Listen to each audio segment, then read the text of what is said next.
7:09 p.m. Mayor Deselme, Vice Mayor Timothy, Here. Councilman Burns, Councilwoman Estime Irvin, Present. Councilman Charles. Present. You have a quorum to proceed. Thank you. If we can please stand for the Pledge of Allegiance, led by Assistant Chief Raymond Carter with the North Miami Police Department. I pledge allegiance to the flag of the United States of America and to the republic for which it stands, one nation, under God, indivisible, with liberty and justice for all. And if you all can remain standing, we'll have Pastor Mike Davis with the Prince of Peace MB Church to lead us in tonight's invocation.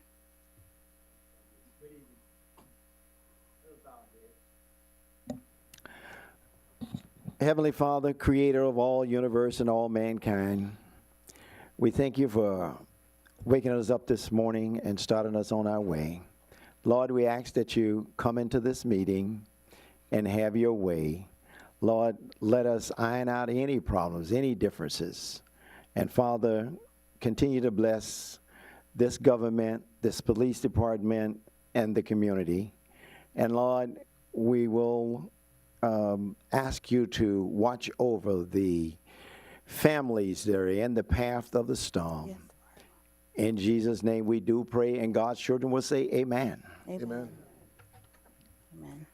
Thank you, Pastor Davis.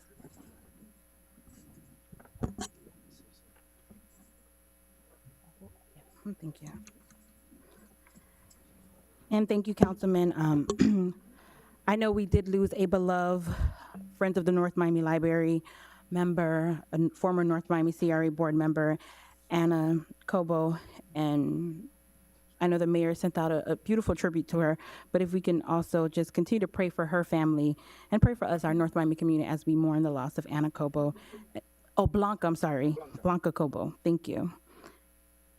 And for all the families that are in the path of Melissa, North Miami, we stand ready to assist. And I know this evening we'll be discussing relief efforts as we prepare to assist our brothers and sisters in the Caribbean. Madam Manager, do we have any additions, deletions, amendments, or deferrals? Thank you. Council will go down for 2 presentations.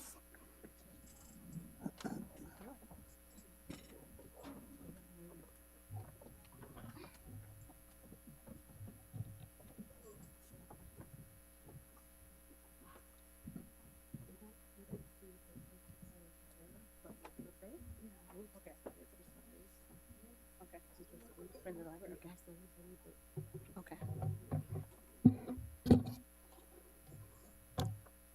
Good evening, everyone. Vice Mayor Cassandra Timothy, and tonight we will be recognizing a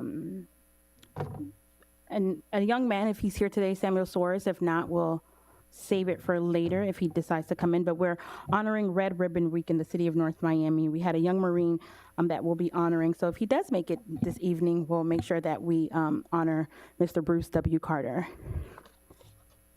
But I know we see the lovely ladies in yellow here tonight as we celebrate. Oh, I'm so sorry, and a gentleman. Hi, Lucia, Mr. Gonzalez.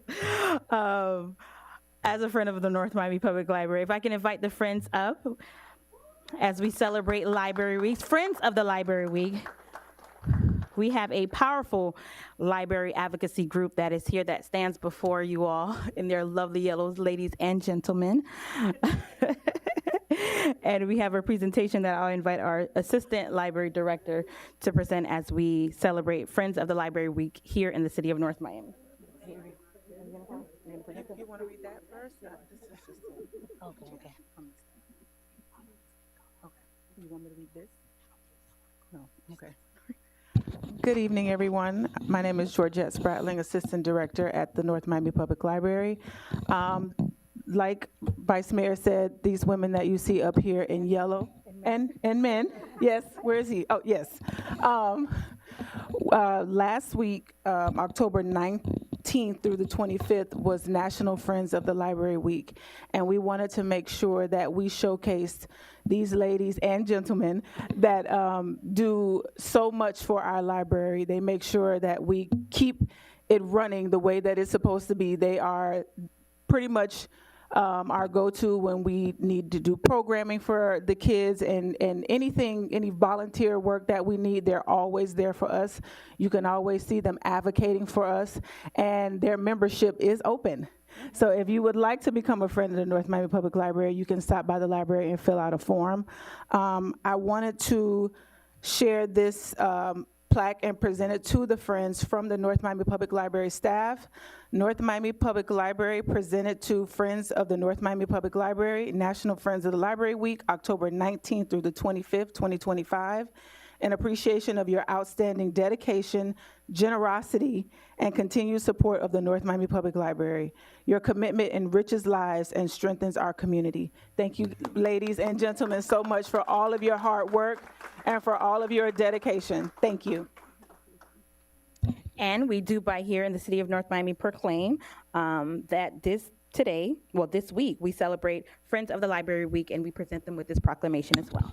Thank you all. And we have Lucia here, who's our namesake of our new tot lot at the library. Toot toot.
Okay.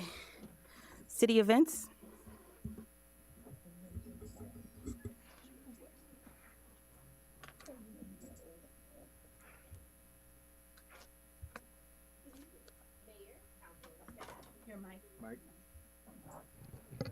Testing? Okay. Let's try that again. Good evening, Mayor, Council staff, North Miami neighbors, and guests. My name is Savannah Dre Smith, and I'm presenting the following city announcements on behalf of the city of North Miami. Students, get ready to succeed. Councilman Pierre-France Charles hosts D4 Smart Tutoring every Tuesday, Wednesday, and Thursday from 4 p.m. to 7 p.m. at the Sunkist Grove Community Center. For details and registration, please contact 786-543-3014. Parents, help your kids build money-smart habits. Join us for Thinking Money for Kids, a fun financial literacy program held every Tuesday of the month now through November 18th, 2025, from 4:30 p.m. to 6 p.m. at the North Miami Public Library. Boys and girls in grades 3rd through 6th will explore saving, budgeting, and spending through hands-on activities. To register, please call the North Miami Public Library at 305-891-5535. Unleash your creativity with Canva Create at the North Miami Public Library every Thursday at 2:30 p.m.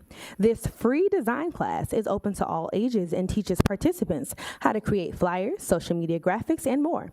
To register, call the library at 305-891-5535.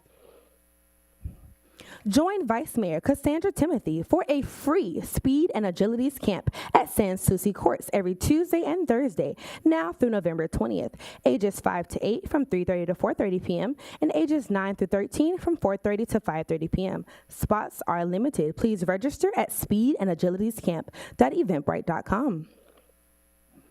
Having trouble with your utility bill? Join the City of North Miami's Utility Billing Workshop, Roadmap to a Healthy Utility Bill.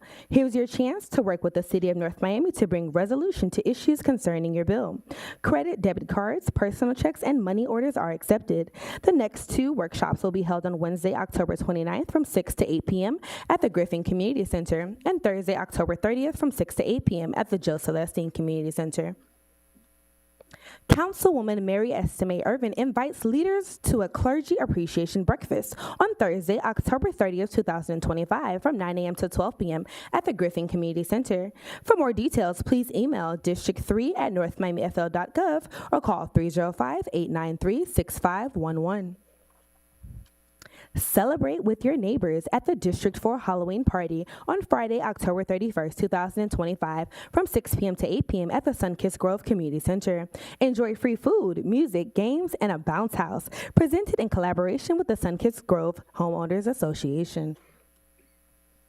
In partnership with the City of North Miami, the Association of Haitian Educators of Days invites you to celebrate 35 years of excellence at its annual breakfast on Saturday, November 1st, 2025 from 9 a.m. to 12 p.m. at Miami-Dade College North Campus.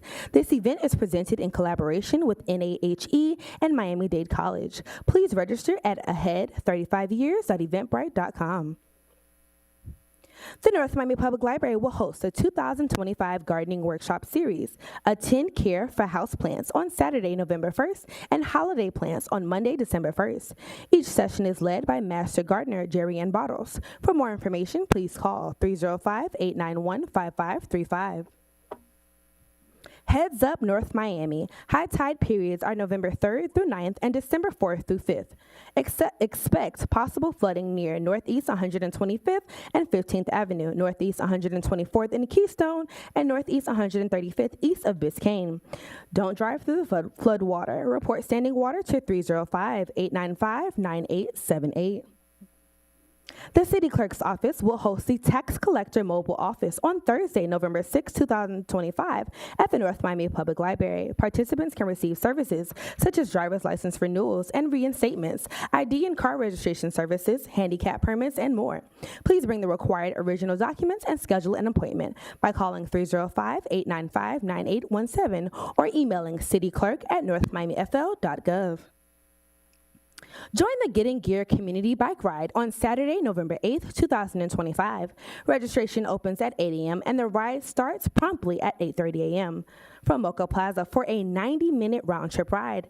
The ride happens on the second Saturday of each month, and helmets are required for riders 16 and under. For details, please call 305-895-9801. Welcome to the grand opening of the District 4 Adult Computer Literacy Program, presented by Councilman Pierre-Francois Charles, taking place on Monday, November 10th, 2025, from 4 to 7 p.m. at the Sunkist Grove Community Center.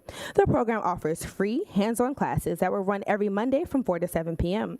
Participants will learn basic computer skills, email setup, internet navigation, and resume writing. For details, please contact Esperance Joseph at ejoseph@northmiamifl.gov or 786-918-3772. Join us in honoring our service members at the Veterans Day Breakfast on Tuesday, November 11th from 10 a.m. to 12 p.m. at the Scott Galvin Community Center. Enjoy breakfast, veteran recognition, and raffle prizes. RSVP at 2025 NOMI Veterans Day Breakfast at eventbrite.com or call 305-895-9840 for details. To stay up to date with NOMI news, events, programs, and services, log on to North Miami's official website at www.northmiamifl.gov. Click Connect with NOMI on the homepage to sign up for the city's newsletters. Also, follow us on Facebook and Instagram at North Miami FL, on X at NOMI News. This concludes the city announcements. Thank you. Thank you, Mrs. Smith. Hurricane preparedness.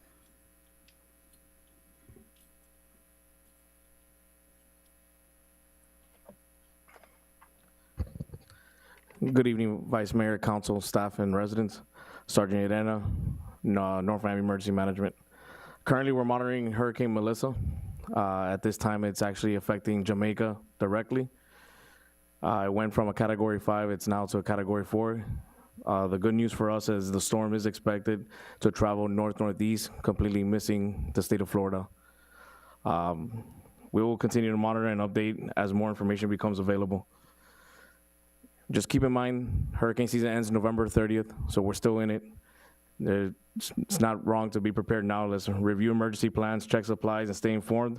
Residents are encouraged to go online, search on Google City of North Miami Emergency Management, and you'll find a lot of resources there, such as Hurricane Preparedness Guide, the North Miami Flood Zone Map, additional emergency planning tools and contact information. And again, we're still in the hurricane season. Knock on wood, everything's looking good, but let's please stay safe, informed, and be prepared. Thank you. Thank you. Any questions from my colleagues up here? No? Appointments?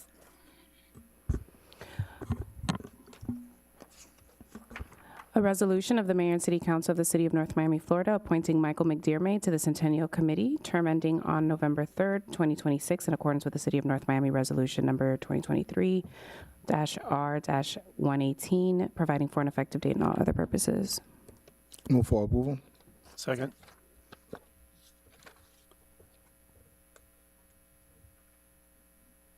I have a motion made by Councilman Charles, seconded by Councilman Burns. All in favor? Aye. Any opposed? Motion carries with a 4-0 vote. Congratulations, Mike. When is our next meeting? I think it's next week Thursday, I believe. Or next week Thursday, Mike, is our next meeting. Consent agenda? Unless a member of the City Council wishes to remove a specific item from this portion of the agenda, tab A constitutes the consent agenda. This resolution and item is self-explanatory and is not expected to require additional review or discussion. This item will be recorded as an individually numbered resolution adopted unanimously by the following motion: that the consent agenda comprised of tab A be adopted. Do I hear a motion on the consent So agenda? move. Second. I have a motion made by Councilman Charles to approve the consent agenda, seconded by Councilwoman Estime Irvin. All in favor? Aye. Any opposed? Motion carries with a 4-0 vote. Tab B. Tab B, a proposed resolution of the Mayor and City Council of the City of North Miami, Florida, authorizing the city manager to execute a revised agreement between the City of North Miami and Miami-Dade County for water safety education and instruction services as part of the Zero Drowning Miami-Dade program, with an annual reimbursement amount not to exceed $100,000, providing for an effective date and for all other purposes. Tab B. Madam Manager, is there any presentation for this one? Or no, this one is pretty self-explanatory. There was an earlier agreement that we had. This is part of a grant that's being provided with the Children's Trust and the county. And so this allows us to have swimming classes at our pool in the park, and the cost up to $100,000 will be reimbursed. Okay, and these are free swimming classes for our Free residents? swimming class.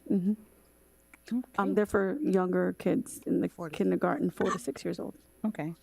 Public hearing is open on tab B. Seeing none, public hearing is now closed. Discussion? Yes, I'd like to move for approval, but I just have a question. Is this program occurring now, or are we waiting for this to be approved so that we can start the program? Yeah, we hadn't started. We were waiting for it to be approved. They wouldn't let us start and agree until we got this agreement in. But wasn't there like another program that we had named after? We did, but I think those funds were, Okay. yeah, used. Okay. Second? I have a motion made by Councilwoman Estime Irvin to approve the item at tab B. The motion was seconded by Vice Mayor Timothy. All in favor? Aye. Any opposed? Item passes with a 4-0 vote. Tab C? Tab C, a proposed resolution of the Mayor and City Council of the City of North Miami, Florida, authorizing the city manager and city attorney to negotiate and execute an amendment to the agreement between the City of North Miami and 300 Engineering Group, LLC, for additional professional engineering consulting services needed for the completion of the Croton Force Main and Pump Station Improvement Project at a cost not to exceed $200,433, providing for an effective date and all other purposes. Tab C. Tab C. Madam Manager, is there presentation? Or your mic? No. Public hearing is open on tab C. Seeing none, public hearing is now closed. Move for approval. I'm sorry, one question. This is an amendment, so we're already in it. Is this a purchase order or a change order, or this is a new agreement? We're doing an amendment to the agreement. Okay, and this is because the cost went up? Go ahead. Okay. Good evening. Good evening, Vice Mayor, council members. Alberto Estrada, Procurement Director. So essentially what this is these are additional services that are going to be provided by the engineering consulting firm, 300 Engineering. And this is the result of their studies and evaluation, which they have undertaken, and recommendations that they've made to our Public Works Department for the improvements to this particular pump station. So the improvements include force main upgrades. They also include gravity main upgrades, as well as the pump station itself, relocation of the pump station. So this is really for additional services, engineering services, as a response of their technical evaluation and recommendation to the Public Works Department. We happen to have a representative from 300 Engineering and also the Public Works Director here if you need additional information. So this is not to actually do the work, this is just a, This is for the engineering work. In other words, they'll be finalized will be the construction documents, permitting packages, and so forth, and then we will issue a solicitation to do the actual work the itself. actual work. Okay. Any other questions from up here? Do I hear a motion on the item? I did. Oh. I moved it. Okay. Did you second it? Second. Okay. I have a motion made by Councilman Charles to approve the item at tab C, excuse me. The motion was seconded by Councilman Burns. All in favor? Aye. Any opposed? Item passes with a 4-0 vote. Thank you. Tab D, a proposed resolution of the Mayor and City Council of the City of North Miami, Florida, approving the bid award for Roof Techs of Florida, LLC, as the lowest responsive and responsible bidder to complete the removal and replacement of the existing metal roofs at the East and West Pavilions at the Enchanted Forest Elaine Gordon Park. Further authorizing the city manager and city attorney to negotiate and execute an agreement to complete the project in an amount not to exceed $72,000, providing for an effective date and all other purposes. Tab D. This is to replace the roofs in Enchanted Forest Park. So, long-awaited project. Both of the roofs are, For the East and the West Pavilion? yeah, for the East and West Pavilion. Okay. Public hearing is now open on tab D, as in dog. Seeing none, public hearing is now closed. Discussion?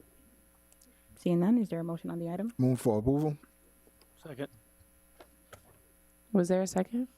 Councilman Burns. Councilman Burns. Thank you. I have a motion made by Councilman Charles to approve the item at tab D. The motion was seconded by Councilman Burns. All in favor? Aye. Any opposed? Item passes with a 4-0 vote.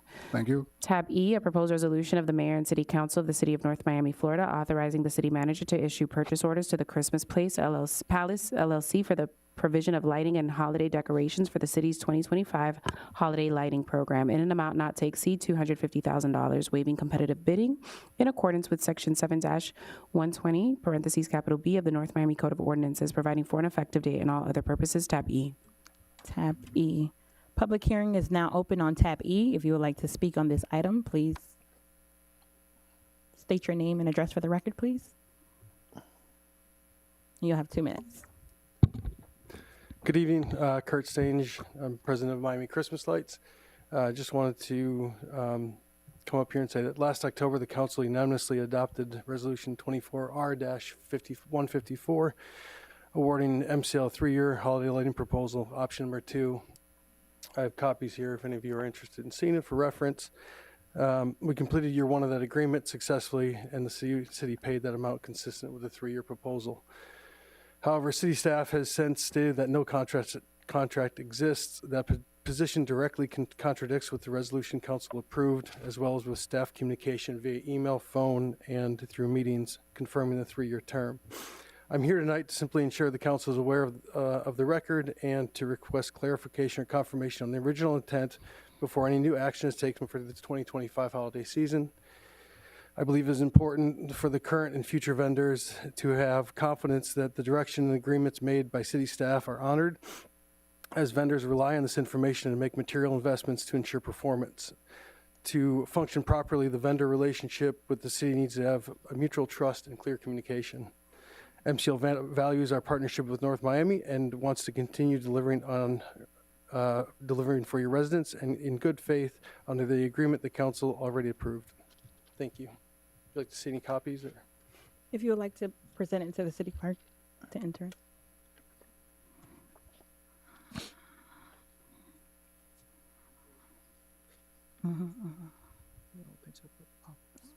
Public hearing is still open on tab. Is this E? Seeing none, public hearing is now closed. I know I received the email communication, and I reviewed the document, and I spoke with the city attorney. But for the record, was there a contract presented? Well, this is for city administration. When the item was brought to me, I asked to review a contract, and apparently there was never a contract. What was issued on that date was a purchase order, which was fulfilled. And so there is no contract. There was no meeting of the minds for a 3-year contract. So I can't opine on what the contract says because there is no contract. Okay. Is there any questions up here for the board?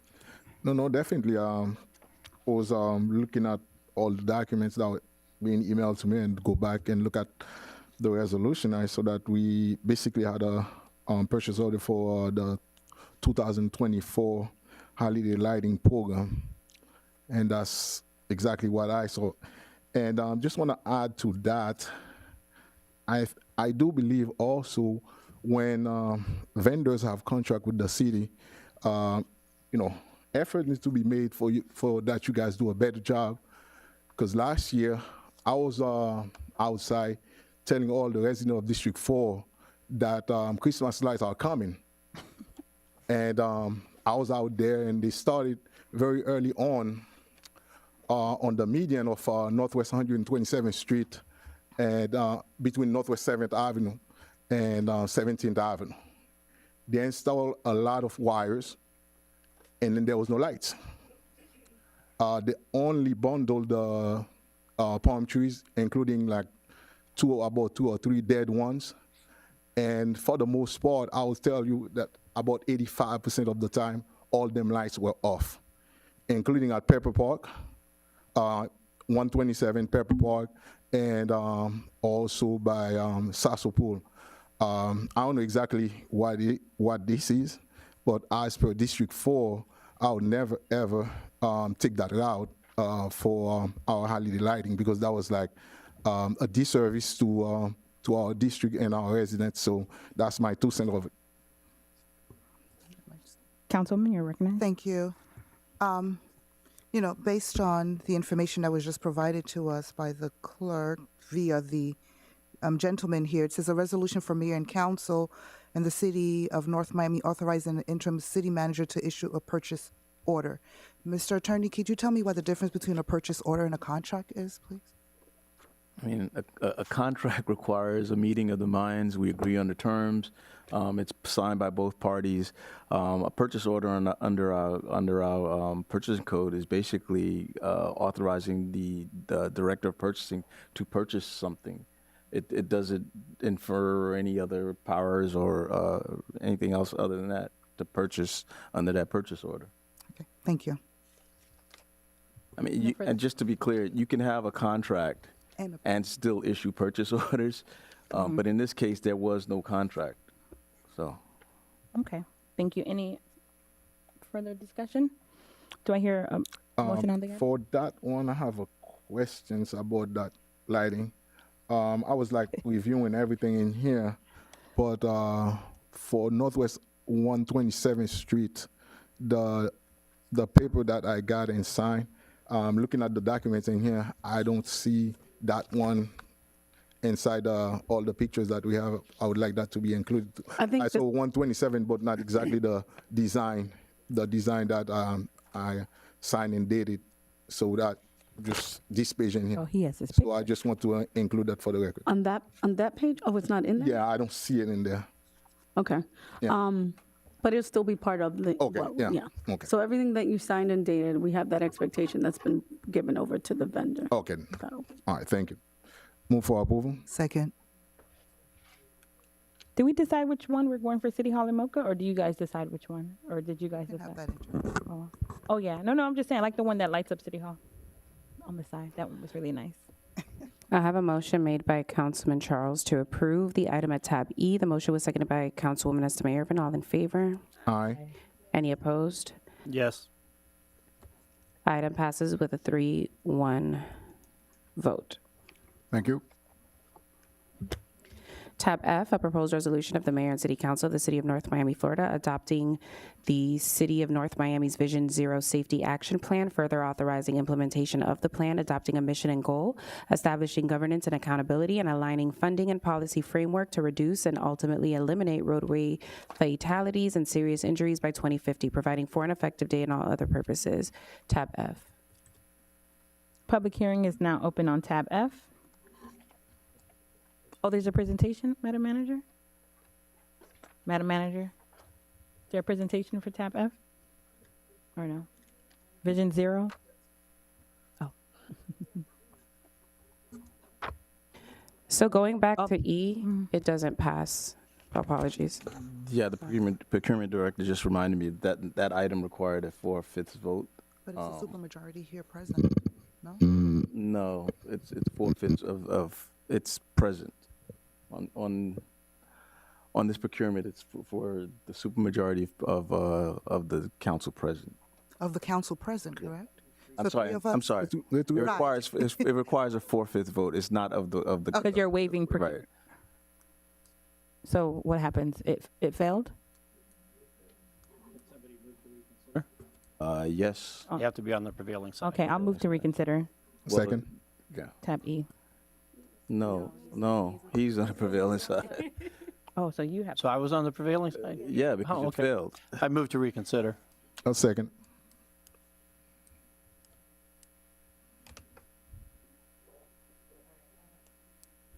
I have a motion made by Councilman Burns to reconsider tab E, the vote on tab E. The motion was seconded by Councilman Charles. All in favor? Aye. Any opposed? Motion carries with a 4-0 vote. Oh, We so have to vote on the item again. okay. So move to approve tab E as originally stated. Do you want to second it, Councilman? Second. I have a motion made by Councilwoman Estimate Irvin to approve the item at tab E. The motion was seconded by Councilman Charles. All in favor? Aye. Aye. Any opposed? Motion carries with a 4-0 vote. We're back to tab F.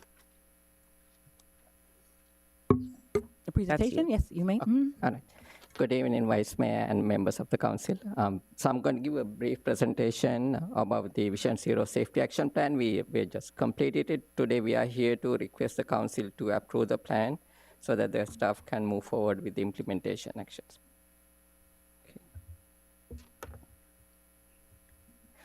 We came back in April to give you a brief overview back then, so today we are coming to present the overall plan.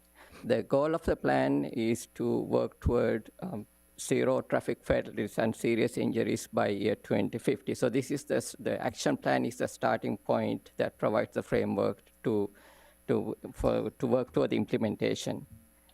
One of the things I want to mention is that here, the safety action plan, we came up with a logo that mentioned the safety starts with you, that encompasses what the responsibility means. Safety is on all of us as all road users, whether you are driving, walking, or biking. This plan was developed, to develop the plan, we did the safety analysis, a data-driven process. We had a steering committee that included the stakeholder agencies.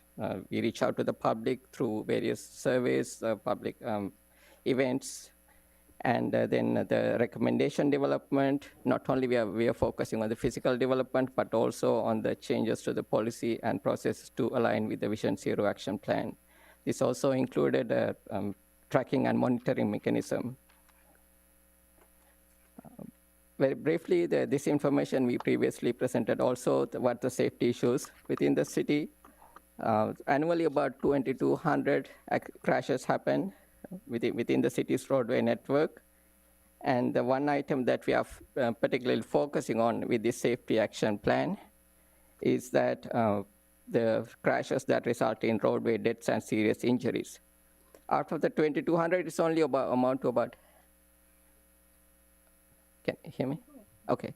Only about 1.1% of the crashes, but overall, those crashes result in about more than 80 million in societal burden. when you consider the breakdown of those crashes, more than 80% of those happen on the state highways roads because those carry the highest traffic volume, the highest speeds, so you can expect the most of the accidents. So less than 20% of those crashes happen on the county and local roads. So accordingly, the plan heavily weighs towards the improvement strategies on the state highway system as well. A couple of things from the plan I just want to provide for your information. The priority areas, one is the crashes happening during nighttime. You can see in this, the pie charts to the left, it's only about 27% of the total crashes happen during nighttime, but more than 60% of the serious crashes result from those crashes. So that's overrepresented area of, that need to be addressed.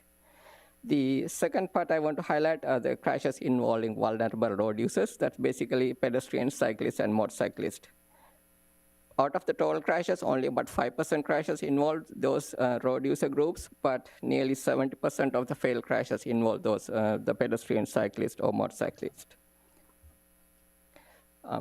The safety action plans that developed include try to identify which roadway segments need to be prioritized for the improvement, so which we typically call it the high injury network. And we have two sets of roadways. The state highway systems looked at and identified separately from the local roads because you cannot compare those roads because of the low volumes and the traffic. There are 10 roadway segments within the state highway system and 6 roadway segments within the local highway system, part of the high injury network. Those amount to about less than 10 miles of roadway lengths, but within those roadway segments, nearly 3/4 of the fatal and serious injuries crashes happen. So that's why they are part of the high injury network. We also identified some of the intersections, both within the local roads and within the state road, and that should be prioritized for development of safety actions. And then another thing that we looked at is the other safety focus areas. And one of the things that we looked at was the crashes near schools, because we encourage the kids to walk and bike to the school. And what this provides is that we provide information on crashes near each of the schools identified within the city and which locations have the priority in terms of the most crashes happening, because this provide a resource to request for safe route to school and funding that is available from the FDOT. Overall, the action plan we can categorize into 3 broad buckets of strategies. The first one is the high injury network and priority intersection focused strategies, which is because that's the locations we have a history of crash data that dictates which locations to focus on. So that's the first bucket. And then the second one is we call the systemic countermeasures. This is based on the safety best practices that focus on 6 focus areas: signalized intersections, local roads, nighttime crashes, the vulnerable road users. These are typically low to medium cost strategies that can be implemented as the opportunities present, and these are proactive strategies. Then the other one is the third one is the policy and process changes that could be enhancement, alignment of the planning processes with the safety action plan, so that the certain when the new developments happening or things happen, that can be addressed proactively to provide the benefits for the safety. This is just an example of some of the work we did looking into the high injury network segments. We did some field visits to look at these locations, recommendations developed and then summarized in this format for future coordination with the FDOT or the other partner agencies. Overall, out of the HIN segments, we looked at nine of the HIN segments, a little bit more in depth to provide some framework for the future coordination and also to go after funding opportunities. And this, most of these priority segments are within the state highway system, so the coordination with the FDOT is needed. It's an example of some systemic countermeasures that were developed. For example, at signalized intersection, you're looking for the lighting improvements, better signing and marking for the pedestrian facilities, and the improvement of the signalization. Policy and process changes, just giving some examples, one of the things that we are recommending is that with this long-term plan, it would be, our recommendation is to identify a Vision Zero champion within the city staff who can provide for the coordination with the other agencies and internally to implement the plan and then identify the opportunities. This plan development, we did the community outreach during various phases. Most recently, back in August, we were there during the back to school block party to get input from the community. And then also, just want to highlight we got valuable input from our law enforcement agencies, so because they know of the safety issues. The city's website has a web page, the landing page for the Vision Zero plan that provides information, and it will continue to be available to provide the next steps and the implementation of the plan. It's also, we have some templates developed for the tracking of the safety implementation and then how that impacts for the crashes improvement, working towards the reduction of the crash types. So the next steps, like I mentioned, some of the steps are the identification of Vision Zero champion, working with the state partner agencies, the education, then identifying the future grant opportunities for this application of grant opportunities. With that, I conclude the presentation. I'm open for any questions, and also just to let that the overall report was part of your agenda. Thank you. Do we have any questions up here? Yes. Good evening, sir. How are you? So nice to see you again. Remember me last time? Yes. We talked about something. Do you remember exactly what was it? Yes. So your comment was about the safety issues on the north, where the DOT did the safety project, where some of the traffic access patterns were modified. That one, with the city staff, we reach out to the department, and then also the DOT was part of our steering committee. One of the couple of things that we also did the field visits when we said the field visits. That's one of that area was also visited. We shared that information with the department, and one thing that talking to law enforcement also, the traffic pattern when it got rerouted going through the 128th Street to the 6th Avenue, that rerouting. We're talking about 125th Street, right? Yeah, but the traffic coming south on Dixie Highway, they cannot go directly to 125th. No. We are talking the question was specifically about 125th Street and Northwest 6th Avenue. North. Yeah, just right by I-95. And that's, I'll tell you, from the time you were here in April, I believe, to now, we have more than 15 accidents, more than 15 crashes, just right there at that intersection. 125th Street and Northwest 6th Avenue. That was the location that I mentioned, because that really needs some attention. Okay. And I know working with FDOT and everything is not easy. That's the reason why I told you when we met in here last time in April, and I told you that was very important. And if you go back, I don't have all the numbers, but North Miami PD can give that to you. We have a lot of them. Okay.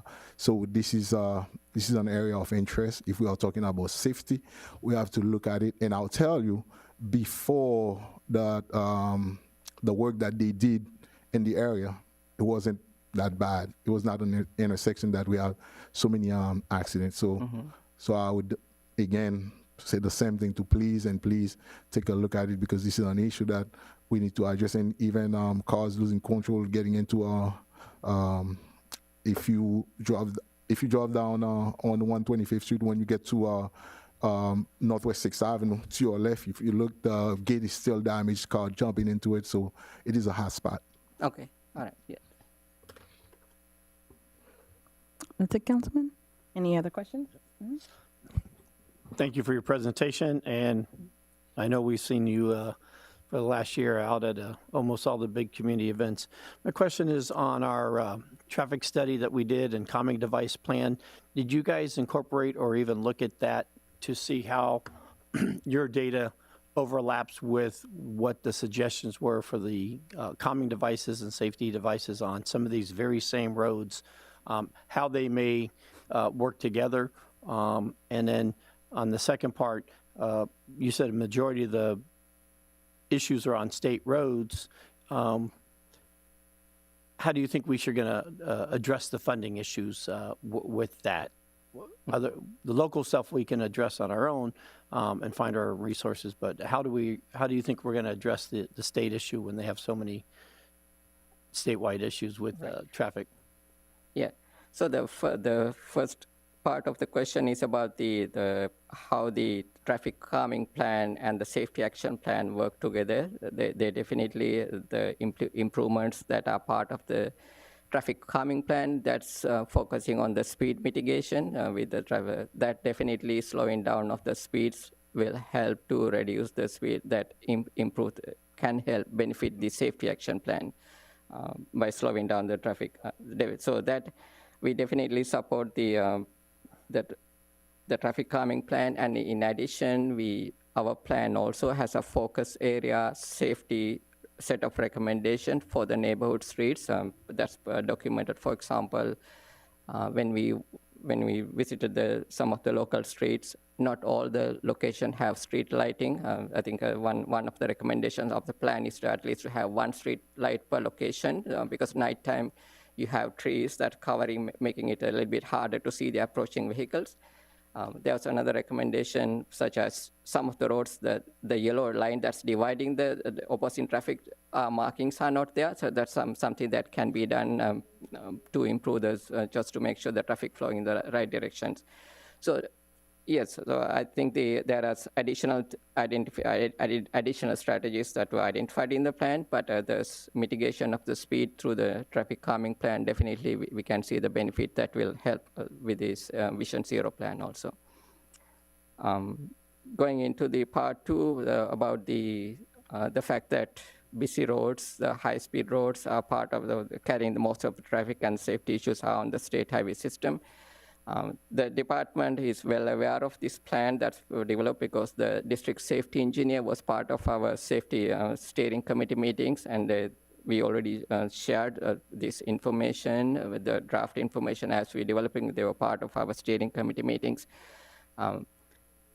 There are different suggestions. The one is that the sharing of the information, the department has the resurfacing projects that happen from time to time. Now that typically they do the roadway resurfacing, they do a safety assessment, but when those projects happens, having this information with the city will make it easier to talk to the city, to the department during the, because cities reach out to the local agencies for input during some of those projects happening.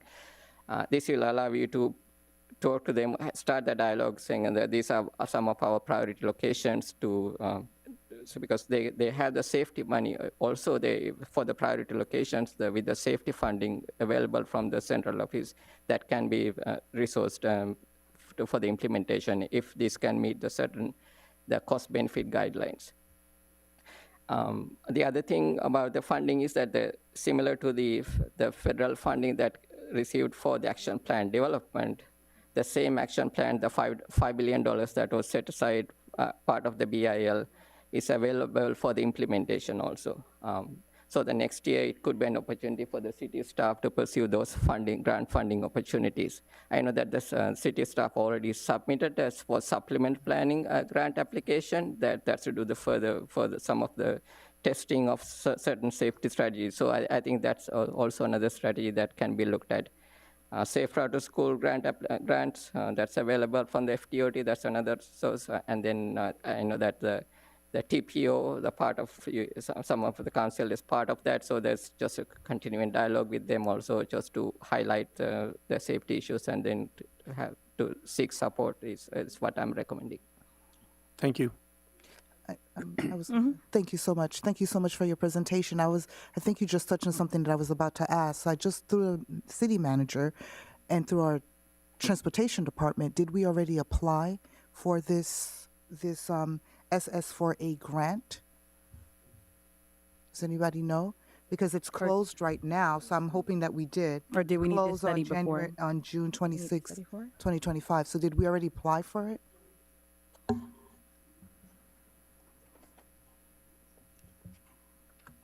Don't tell me. Good evening. Can you hear me? Okay. Good evening, Kara Fittler, Public Works Director. Madam Vice Mayor, through the, good evening, Council, through the manager. Yes, we have applied for that grant.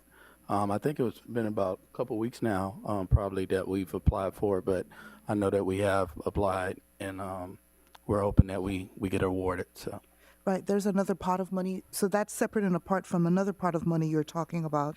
That's about $5 million. So the $5 billion was available for nationwide for a period of 5 years. That I think every year that they make funding, for the notice of funding availability, opportunity announcements, they make more than once. So that I think they have done it few times over the course of last 4 years.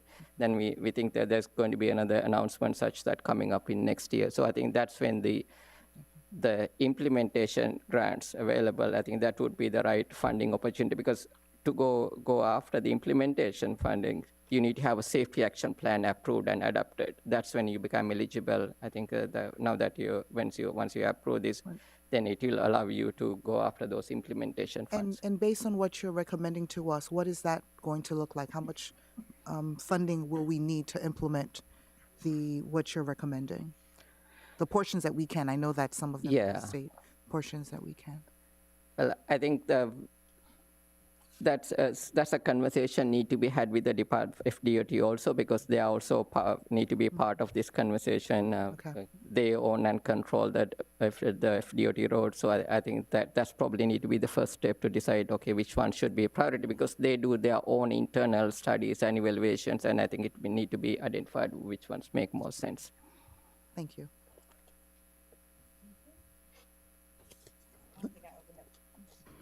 I don't think public hearing was open on tab F. Public hearing is now open on tab F. Seeing none, public hearing is now closed. Do I hear a motion? Move for approval. Second. And thank you. I know I served on the committee and we met virtually. So thank you for all the work that you guys did to put together this action plan. Thank you, Stephen. I have a motion made by Councilwoman Estimé Irvin to approve the item at tab F. The motion was seconded by Vice Mayor Timothy. All in favor? Aye. Any opposed? Item passes with a 4-0 vote. Tab G. Tab G, a proposed second reading of the ordinance of the Mayor and City Council of the City of North Miami, Florida, creating a new Chapter 20 of the City of North Miami Code of Ordinances entitled Traffic and Vehicles to establish a parking management administration, a parking fund, the use of pay parking technology for curbside management, regulation for parking permits and valet parking, penalties and enforcement, repealing in their entirety Chapter 11, Articles 10 and 11, entitled Towing of Motor Vehicles and Controlled Residential Parking Areas, to provide for their relocation into the newly created Chapter 20, providing for repeal, conflict, severability, codification, and an effective date. Tab G. Madam Manager. This is the second reading of the parking management ordinance that we had on the last commission meeting. This would allow us the framework for being able to look at our parking comprehensively and come up with a plan. And so it gives us the ability to look at different options when it comes to parking, and also would assist us at some point to do enforcement of parking as well. So as it stands correct right today, we are not enforcing any parking. No. Okay, just want to make that clear for the record. Public hearing is open on tab G. Seeing none, Move for public hearing approval. is now closed. Second. It was moved in second. I have a motion made by Councilman Charles to approve the item at tab G. The motion was seconded by Councilwoman Estimé Irvin. Councilman Burns, how do you vote? Yes. Councilman Charles, how do you vote? Yes. Councilwoman Estimé Irvin, how do you vote? Yes. Vice Mayor Timothy, how do you vote? Yes. The motion carries with a 4-0 vote. Tab H. Tab H, a proposed second reading ordinance of the mayor and city council of the city of North Miami, Florida, amending chapter 2 of the Code of Ordinances of the city of North Miami entitled Administration and Article 4 entitled City Departments and Offices, specifically at section 2-276 entitled Created to update, organize, and establish city departments, providing for appeal, conflict, severability, codification, and for an effective date. Tab H. Madam Manager, I know this is pretty self-explanatory. This is just changing the code. Yeah, so we were just kind of cleaning up the ordinance in terms of the departments. So going back to certain names that were already there, including code compliance, there was the Housing and Social Service Department that was made years ago. This is actually solidifying the creation of the Housing and Social Services Department, name changes, procurement, purchasing, and also from the last reading, we also made the change to the human resources, and that was amended as well.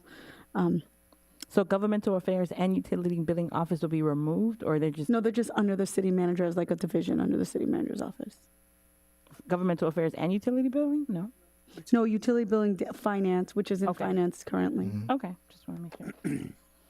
Alrighty, public hearing is now open on tab H. Seeing none, public hearing is now closed. Discussion up here? Nope. Do I have a Move motion? for approval. Second. I have a motion made by Councilwoman Esther Irvin to approve the item at tab H. The motion was seconded by Councilman Charles. Vice Mayor Timothy, how do you vote? Yes. Councilwoman Esther Irvin, how do you vote? Yes. Councilman Charles, how do you vote? Yes. Councilman Burns, how do you vote? Yes. The motion carries with a 4-0 vote.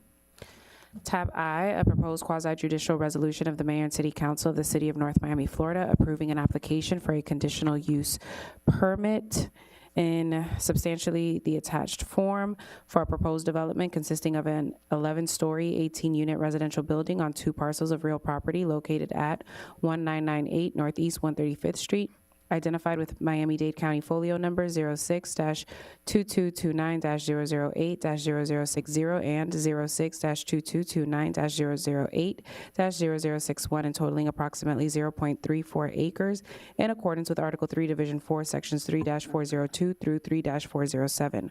Article 4, Division 2, Section 4-202. Section 4-203, parentheses, capital A, Section 4-205, and Section 4-310 of the City of North Miami Code of Ordinances, Chapter 29, entitled Land Development Regulations, providing for an effective date and all other purposes. This item was tabled from the October 14 council meeting. Please be advised that it is a quasi-judicial item. So if you wish to speak in favor of, object to, or comment on this item, please complete a public speaker's card, which is available at the entrance of chambers, on which and indicate the agenda item number on which you'd like to comment. You must be sworn before addressing the city council, and you may be subject to cross-examination. If you refuse to submit to cross-examination, the city council will not consider your comments in its final deliberation. Please also disclose any ex parte communications you may have had with any members of the city council, and city council members must do the same. So again, if you are speaking on this item, please make sure that you've completed a public speaker's card. If you plan to speak on this item, please stand and raise your right hand as I administer the oath. Do you solemnly swear or affirm that the testimony that you are about to give in these proceedings is the truth, the whole truth, and nothing but the truth? If so, say aloud, I do. I do. So again, public speaker cards at the entrance. They're beautiful, if I may say so myself. Madam Manager?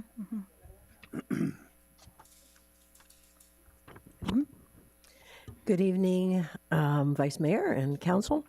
For the record, Debbie Love on Community Planning and Development. Through the City Manager this evening, as always, the illustrious clerk read that this is a conditional use permit application. It is in District 1. The request for this conditional use permit is to allocate 9 floating bonus units. The location consists of 2 parcels. They both have the same address. They're a total of a little over 1/3 of an acre. The current use is one of the parcels has a duplex and the other is developed with parking, as you can see on the slide. It's zoned R6, which is our highest density residential district, that allows 110 feet in height, 25 dwelling units per acre, and through the CUP, they can qualify for an additional 25 dwelling units per acre. So with that, they can, through the conditional use permit, they could go up to 34 units and 11 stories, 10 stories. On 9/18, the Planning Commission did recommend approval 7-0. This is an 11-story, 18-unit luxury condominium is being proposed at this location. The units are all 5 bedrooms. They're a little over 3,200 square feet per unit. The parking is 38 parking spaces within an integrated parking garage. The code requires 28 parking spaces. They're actually doing 10 more than is required by our code. They are proposing green built construction, a LEED or an equivalent certification as our code requires. And as you all know, we require 100% Florida native vegetation. And this is to actually, in addition, they'll be doing more improvements that will increase their stormwater retention by a minimum of 10%. Their lot coverage, they're allowed to go up to 80% of their lot coverage. This is well below at 62.7% of the lot coverage, so they are expanding the open space as required. They are going to be, in this particular zoning district, it is a maximum build-to line of 15 feet is required. They are through the deviation of the CUP, which we can do that.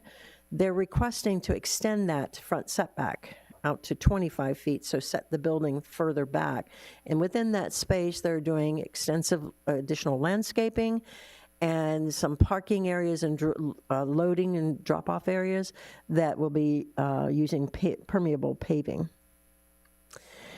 During construction, they're looking at a little over 300 jobs will be created during the, that's both direct and indirect jobs during the approximately 2-year construction period, where they're estimating to pay about $20 million in construction wages.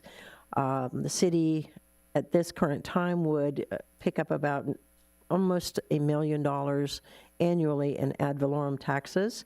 And the impact fees would be, this is a one-time permit and impact fees at about $400,000. And they're under the new fees, so it is higher than the old fees. So as we have some of our standard CUP conditions that each time folks have to contain with, here they will, in addition to all of their low-impact commitments, they will need to do a 10-foot sidewalk along the northeast 135-foot frontage, 35th Street frontage. The next step is that they, assuming approval this evening, the next step would be for them to submit an application for DRC site plan review, which, again, that's where they get into the very minutia of the development approval, and then it will come back to you all for final site plan approval. So this will not be the last time that you will see this project. And with that, that is the end of my presentation. The applicant and their team is here to make a brief presentation.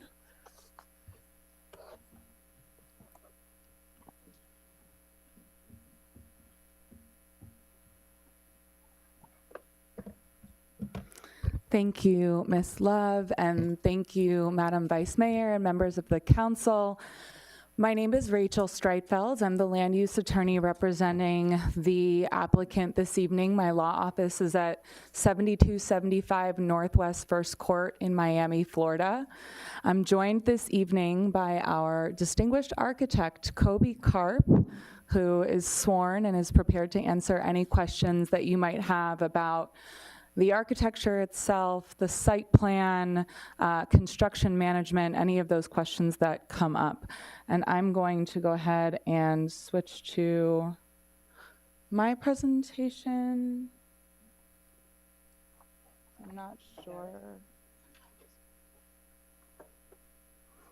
Sorry, I thought we walked through this, but now I'm sitting here and I don't know.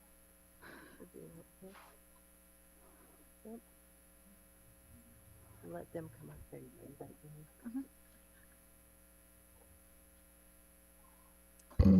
So while we're loading the presentation, I'll just say we're really proud of this project and we're really looking forward to presenting it to all of you this evening.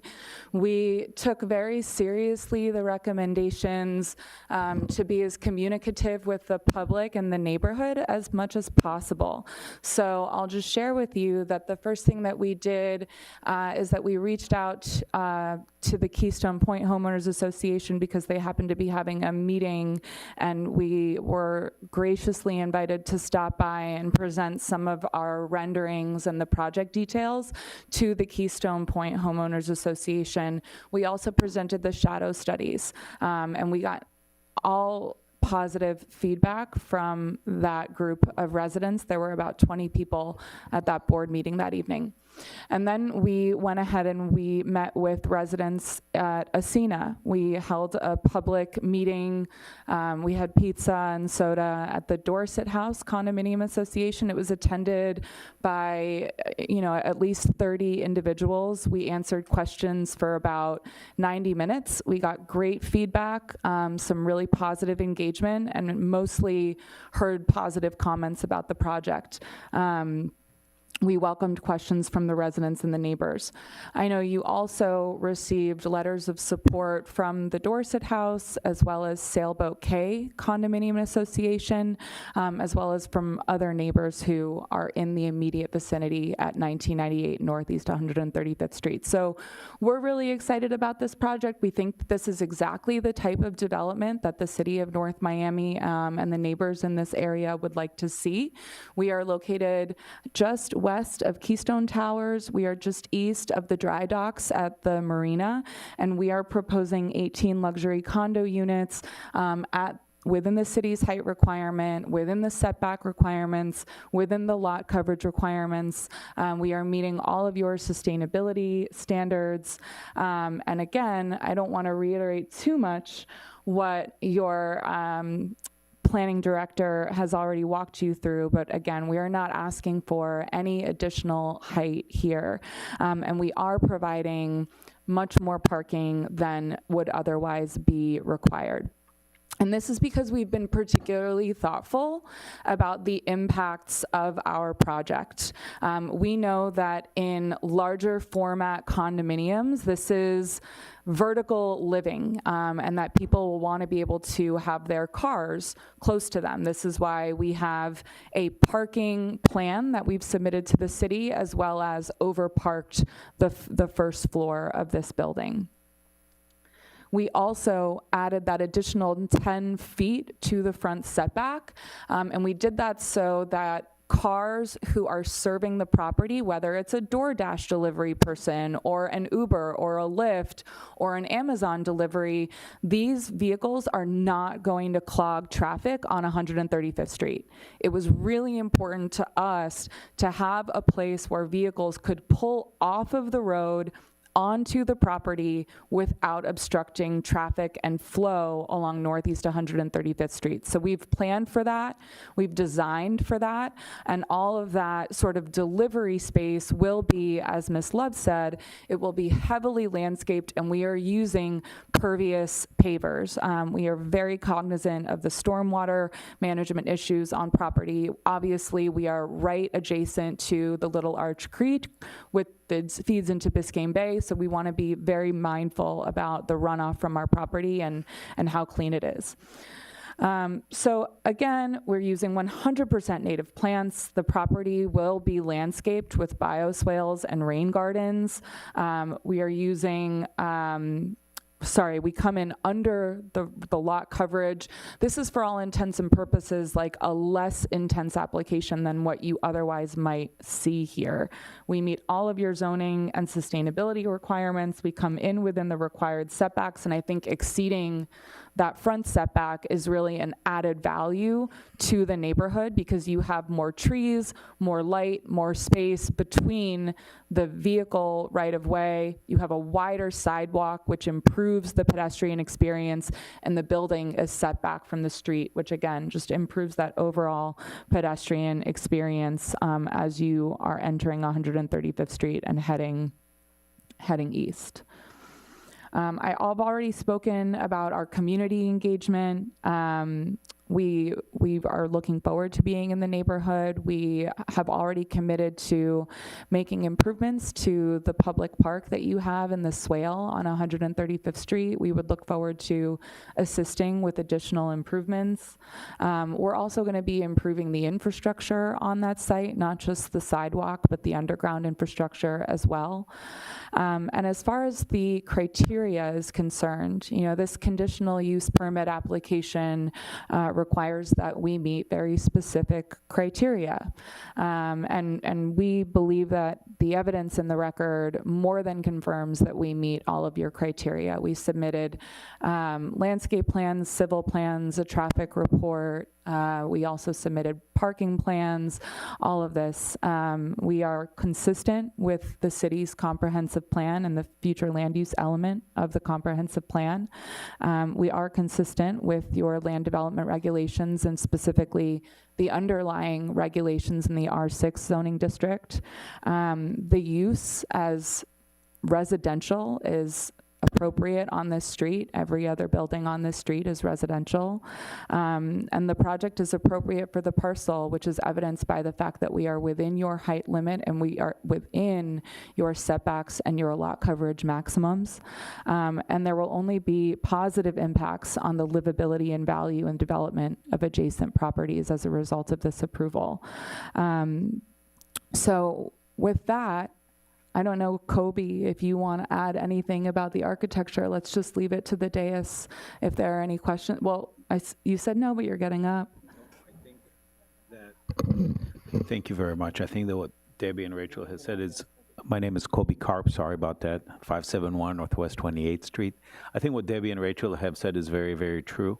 I did bring here a sample material board because the developer is a Turkish developer, and they take great pride in the stone materiality of the exterior as well of this beautiful building.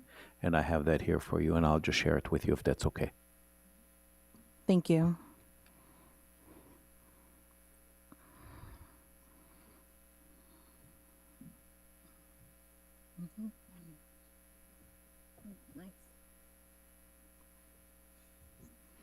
We have one in favor card. Kenny each. Chief? Oh, another one? You can bring it up. Are you just waving in support, Chief? You're not coming up?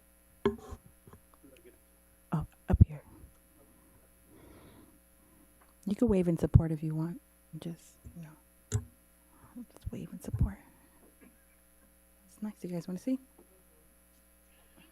Okay. Hello. How's everybody? No, I called Kenneth each first. Did you want to come up, Chief? Yes, for a public hearing. Yeah, for those who completed a card. And then Mr. David, you can come next. Kenneth Each, 13045 Emerald Drive. Been a resident here over 50 years, on the police department, so forth and so on. I've seen 135th Street develop over the years from a nothing street into the beautiful street that it is today. I remember when all those high-rises went up. And one of the blights on that street was those 4 dilapidated buildings right behind that marina. I mean, it looks like hell.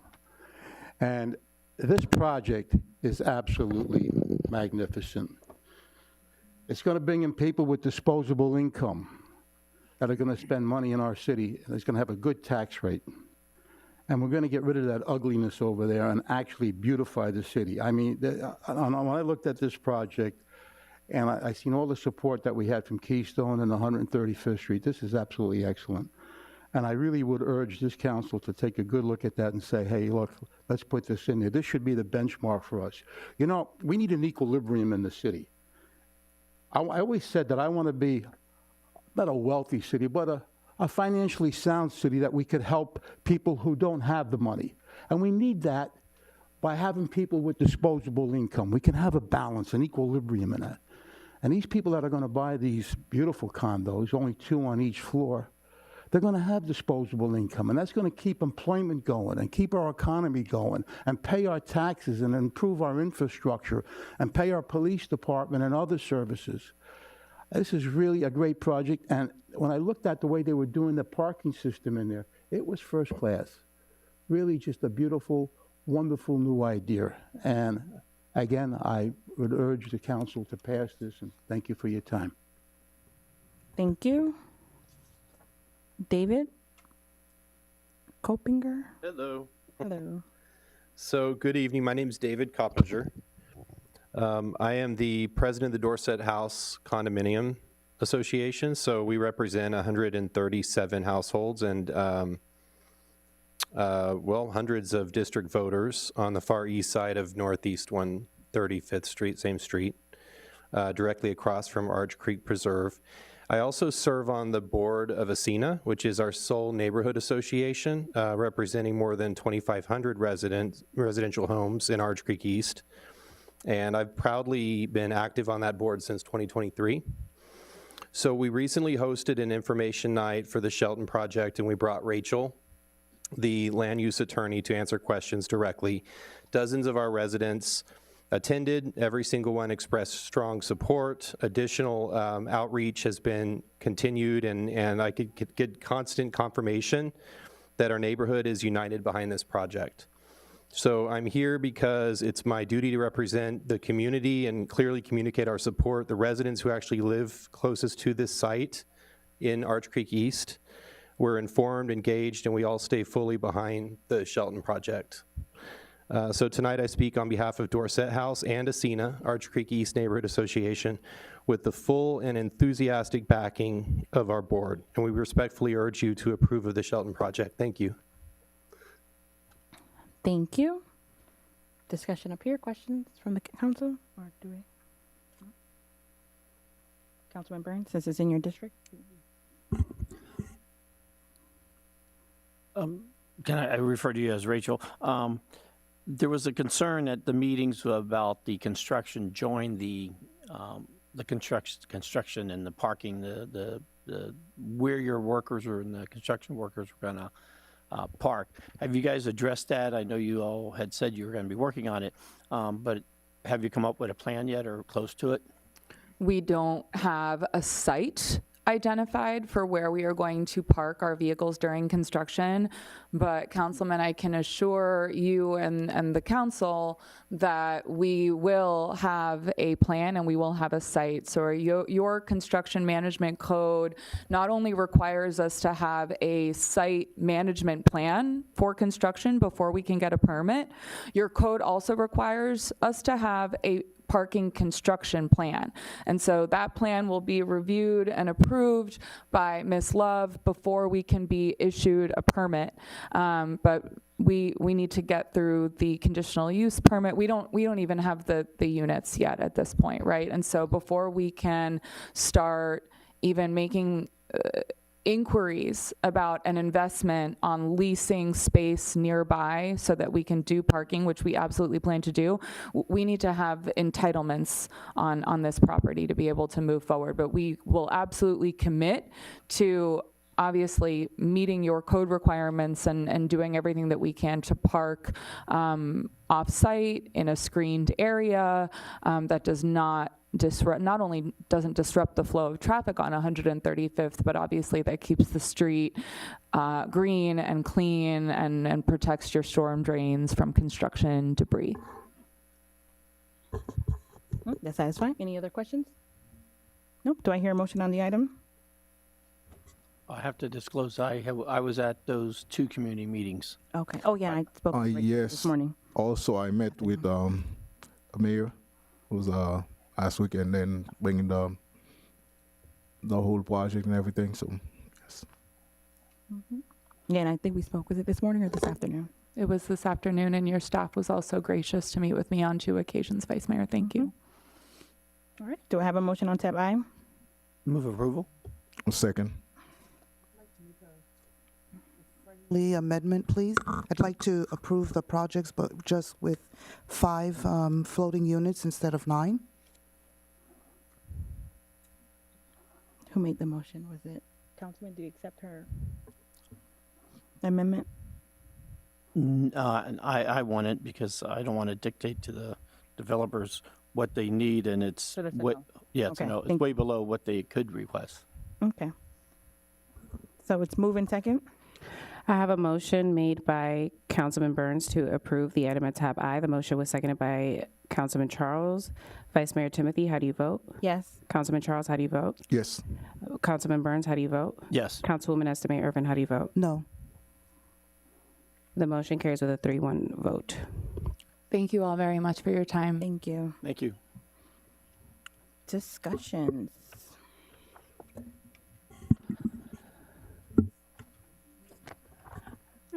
We have 2 discussion items. The first is regulations regarding RVs, sponsored by Councilman Pierre French Charles. Oh, thank- Councilman, the floor is yours. Yes, thank you very much. As you know, the District 4, we've been fighting with those RVs, and not too long ago we had a case in here in which we had to sit down and render judgment on the complaint about RV, and we just keep on seeing them. Just every day we got more and more in District 4. I see them in District 3 and throughout the city.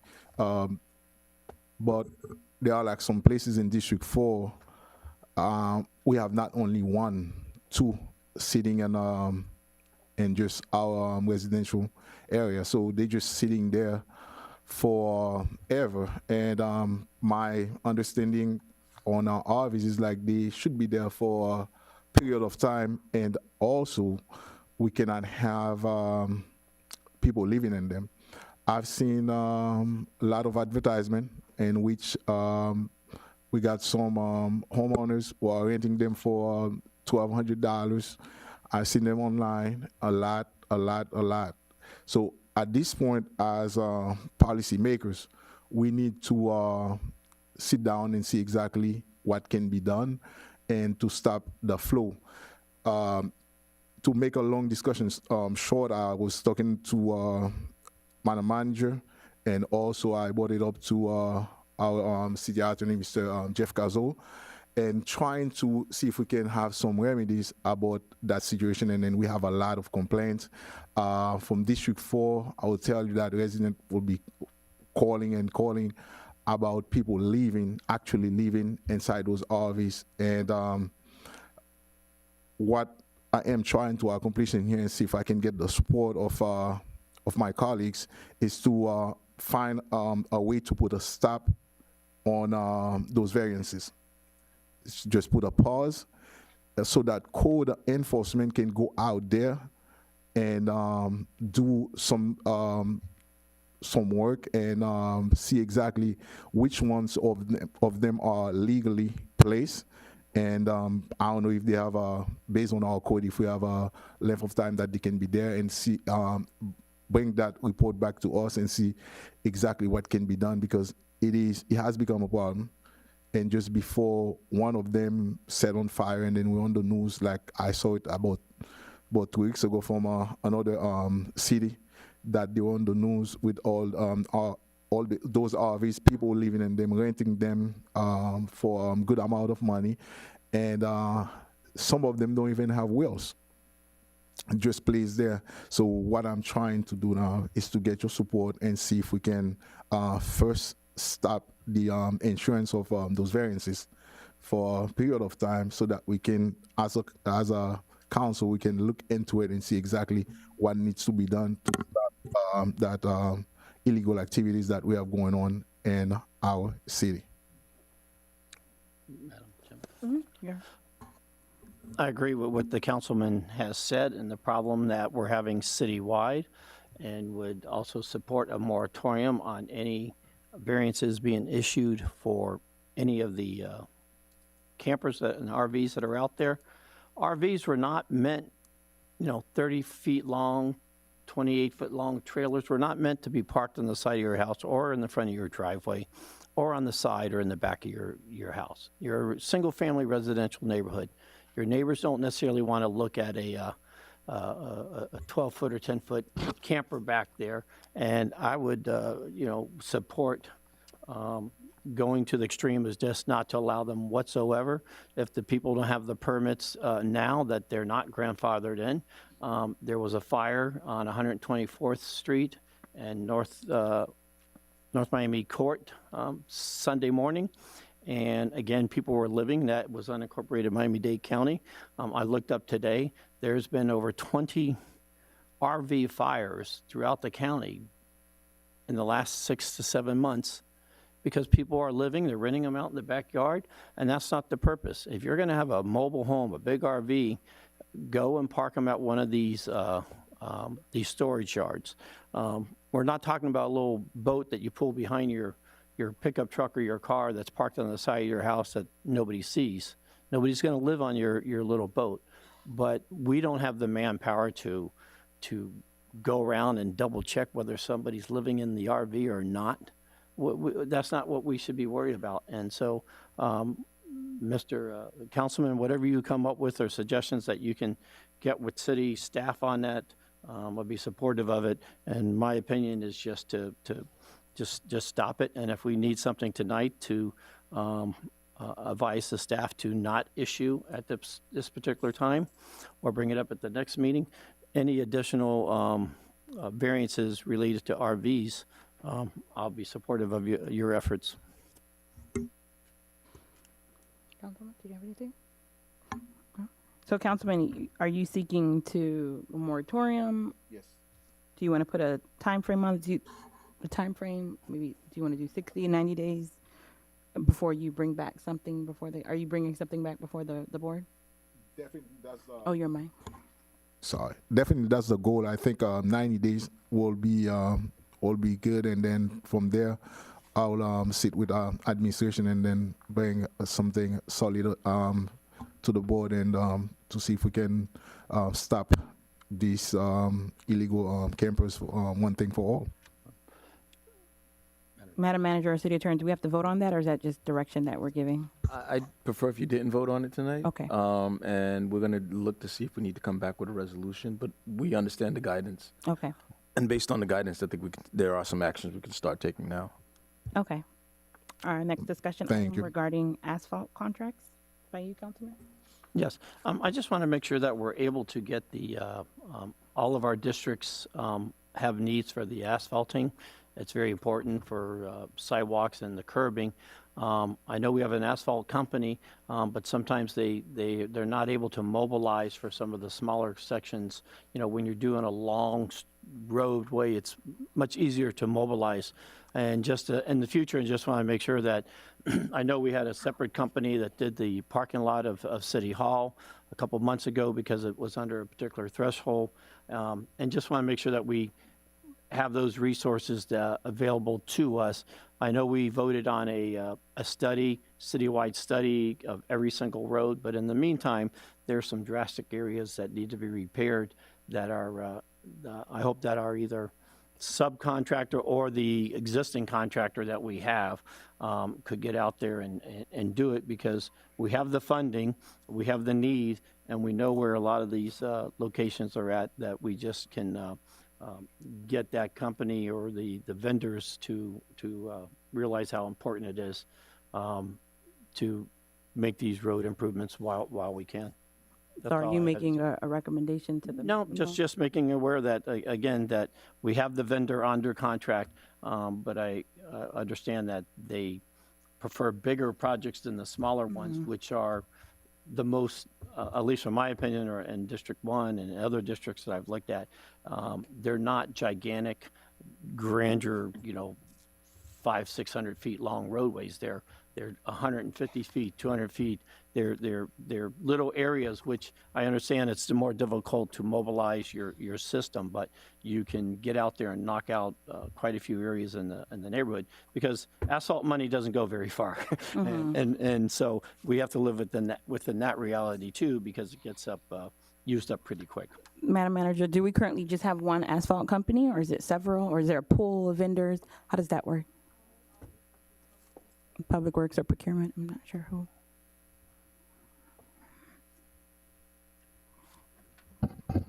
Good evening again, Karis Phillip, Public Works Director.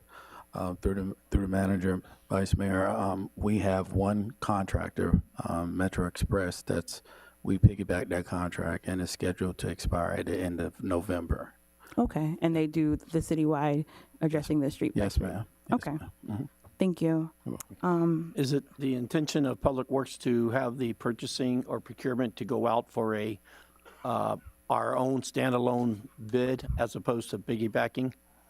I'll speak with the manager about that, but we have money for fiscal year 25 that was rolled over, so that's what we're focusing on right now. Okay, very good. Yes, sir. All right, thank you. Thank you. And on that note, I wanted to have a discussion regarding council members procuring city services without city administration authorization. I know we all want to get work done for our district. We're very eager, but when we bypass our city's procurement laws, which are in place to protect us, to make sure that we're following the law, it creates unnecessary emergencies. It disrupts ongoing administration. Like, we have things that are ongoing. If we were to all just to start to procure services and didn't go through the appropriate channel, this council, well, the city would be in complete chaos. So usually how that works is after you procured service, if you did procure it without city administration, it has to come back before us to ratify. Not only do I find that to be a little bit unfair, it's kind of borderline unethical. So I would caution this council to ensure that we're using the proper channel and making sure that we're going through the city manager when we're procuring services, because we as elected official are not allowed to call a vendor and to start work on a project. I think when that happens, there needs to be some procedures in place. I know city administration came to us for guidance. I feel as though if something of that nature does occur, that council person should be liable for those expenditures. If I decide to not use the gas P card that's provided by Public Work, I have to now pay for that gas because there's a gas card and there's rules that we have to follow. If I decide that, hey, I just want to go out and purchase flowers for an occasion, that's not allowed, for our procurement code. You see, I read the book, Alberto, and we have to pay for those flowers or whatever the case may be. So I think I would caution this council, if we are going to start procuring services and start just, going rogue, that we give city administration the backbone to not only, one, not pay that bill and give it back to the council person, or two, identify areas where you see best to get that situated. Madam Manager, I know we had several instances that had occurred between over the last couple of weeks, and I just wanted to make sure that, as for me, we had a discussion up here so that we're all aware that there's rules here to protect us all, whether it's asphalts, whether it's roads, whether it's sidewalks, that we follow the appropriate channels. And I would give direction to the city manager, if that takes place, that you send that bill back to the council person. I have a question, Mr. Attorney and Madam City Manager. Is there ever a point where we can, as council person, procure or, get a vendor to do anything? I have a lot of work to do in my district, so. No, under the procurement code, the city council procures all the items in the city. There's one exception, is the items under $100,000 that you've given the manager the ability to purchase, but everything goes to the purchasing. Under 50, you mean? I'm sorry, under 50, sorry. So any work over 50 that was procured? It all comes to you all for a vote. Okay. And on the 50, we'll go to the city manager.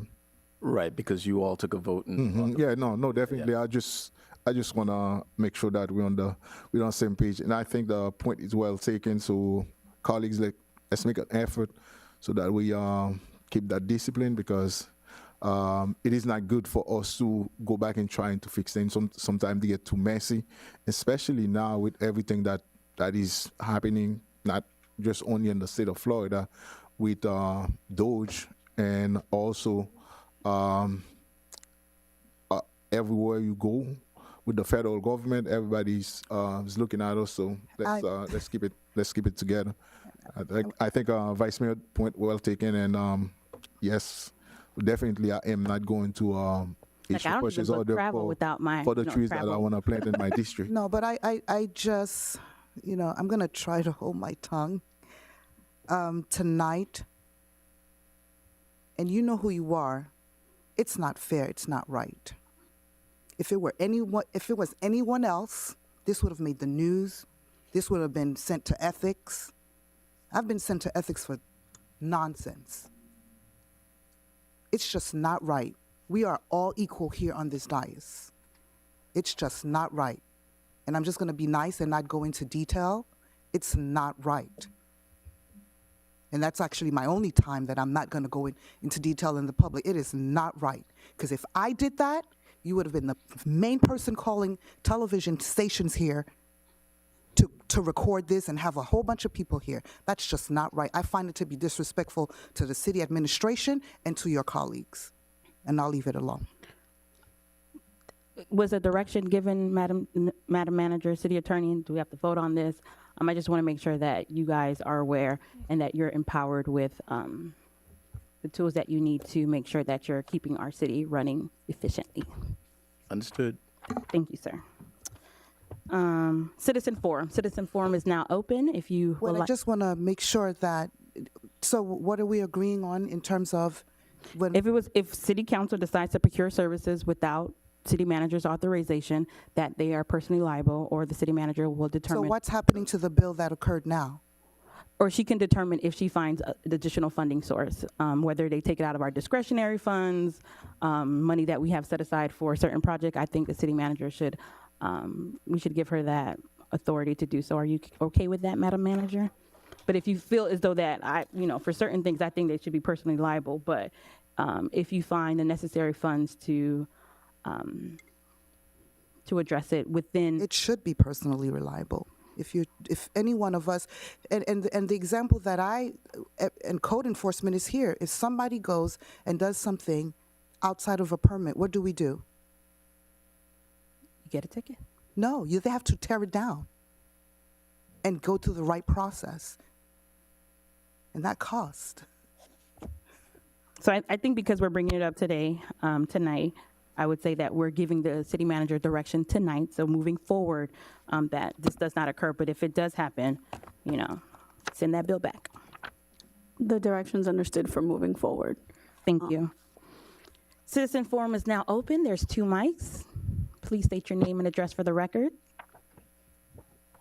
This is your time to bring any grievance to the City Council, compliments, complaints. Claudia Pasmino, 13504 Northeast 23rd Place. I just want to say that earlier this month, I attended a domestic violence program given by the police department. It was, I don't know how to phrase it. I don't want to say I enjoyed it because obviously the topic is not something to be enjoyed, but it was very informative.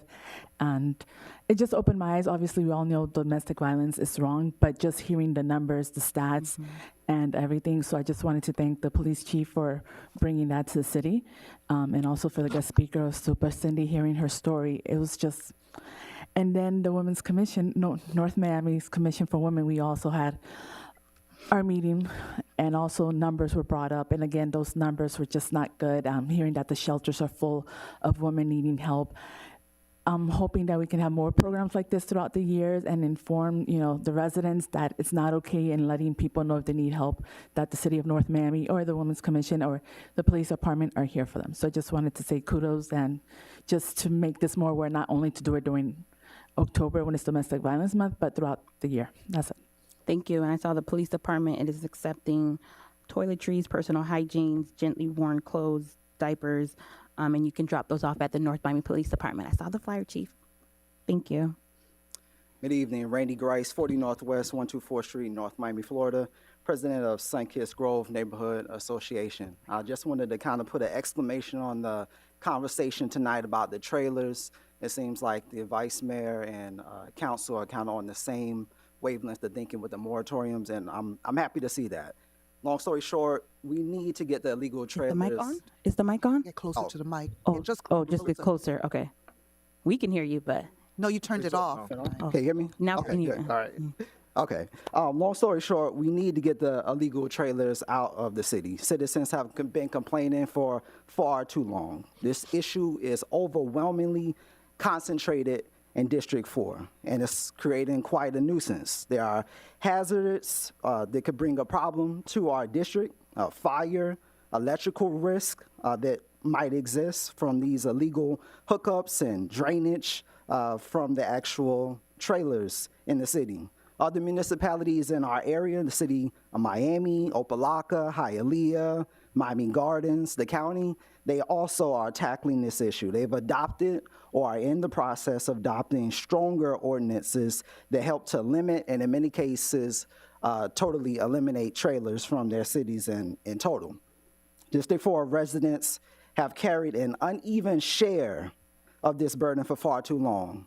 RVs and trailers are used as homes on single family lots, and that's not right. They negatively impact the quality of life for our residents in the district. And of course, I urge all of you all to either put a moratorium or help to totally remove these trailers and RVs and those type of recreational vehicles out of the city. I appreciate your time. And before I go, I just wanted to remind everybody, I know the councilman is going to do it as well. Our District 4 Halloween party we have coming up on Friday, October 31st at Sunkist Grove. I hope to see you all at 6 p.m. Thanks. Save us some candy. Of course. Citizen Forum is still open. Citizen Forum is now closed. I'll go to city clerk reports. Well, city manager report, city attorney, city clerk. No report. We like that. No report. Thank you, city clerk.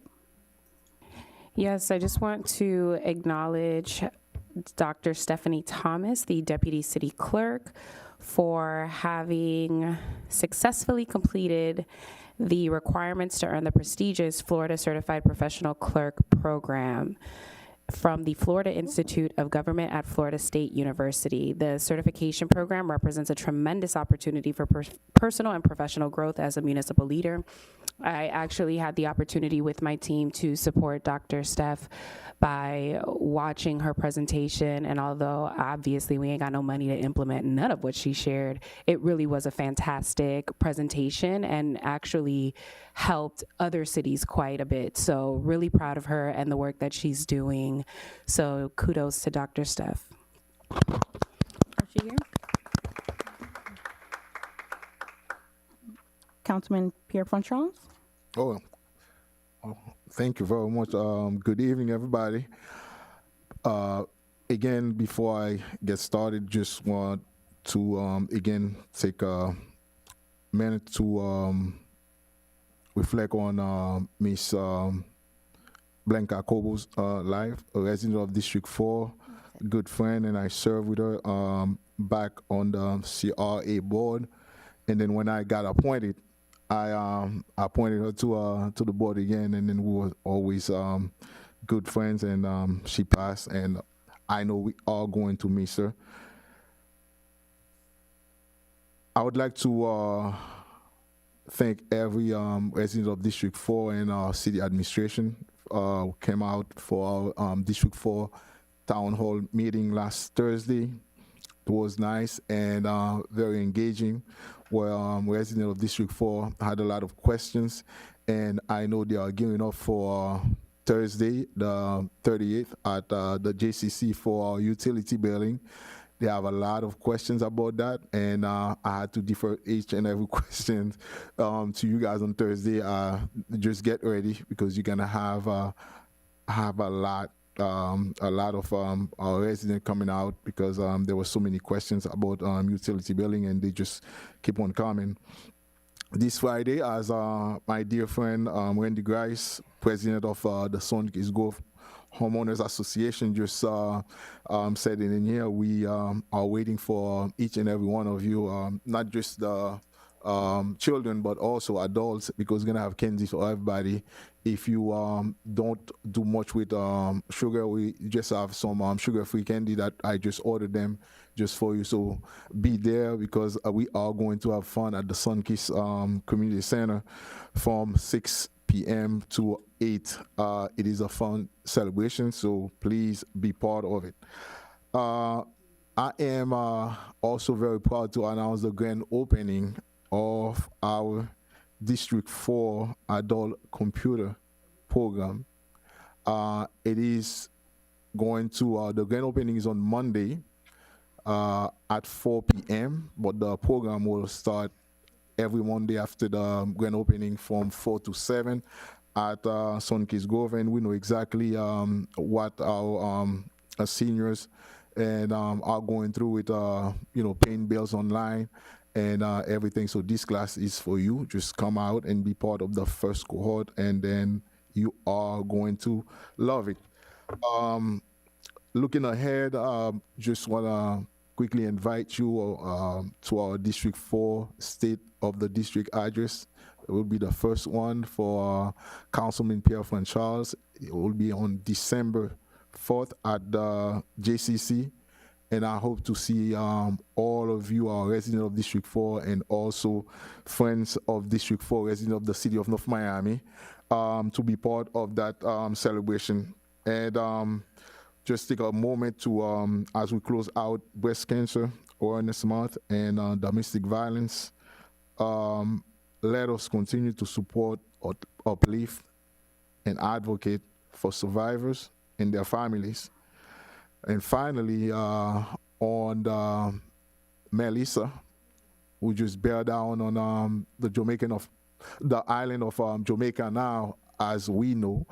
I was this morning at down in Doral at the GEM warehouse where we had a press conference and where everything is happening with the relief effort. It was a very good time, and to see the amount of solidarity that exists. And I know our resident in North Miami, they always stand tall whenever there's a problem. It's not just only in Jamaica. Jamaica is mostly impacted as we speak now, but also in the island of Haiti. So far, I know that we recorded about 5 deaths in Haiti, and this storm is gearing up for I think the eastern part of Cuba, and we don't know exactly what is going to happen next. And to that, Madam Vice Mayor, I would just kindly ask the council and our city administration that we can use Sunkist Community Center as Drop-off location for relief. And then I'll be there to make sure that we get everything set and ready to go. We will take everything except for used clothes. So please do not bring any used clothes, though that will be a no-no. And that's the direction that I get from Doral. But everything else, dry goods, everything that you can drop off, so we'll be ready to receive them and make sure that they get to that warehouse. And Wendy, I'll just ask that you help me out in that process, the Homeowners Association, and see if we can make good on that promise to help our brothers and sisters who are in the path of the storm, and you know exactly what's going to happen. Just right after the storm, they will need everything. To that, I'll yield back and say thank you to each and every one of you, and just say the pink looks extremely good on me, and I was like pressured to wear pink again today. So even though I didn't want to do it, but I come out nice. All right, thank you very much. Thank you, Councilman. Councilman Burns. Thank you. Couple things. Want to commend the North Miami Police Department and a detective that was involved in recouping $28,000 from a resident that was ripped off. Channel 10 did a story about it, and one of our neighbors recognized the people involved as the people who ripped off one of our constituents. The police department came, they did the investigation. They were able to even get warrants sworn out and working with the state attorney's office. But at the end of the day, the people made an agreement to return the money to this 85-year-old legally blind man. And if he was much younger, he would have pursued criminal charges against the person. But this whole issue put him in the hospital for a few days, and it was quite stressful. But if it was not for the work of the detective that was involved with this and was so thorough and got it done quickly, I don't think this gentleman would have seen any of the money.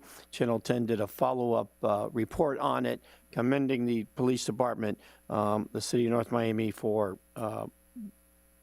to the benefit of this gentleman, that they did superb work to get this recovery. I wasn't sure if we were ever going to see this man's money ever again. Want to say that we had an event at Arch Creek East on Saturday. The several hundred people came out, and we gave away pumpkins and so forth, and it was a great community event out there.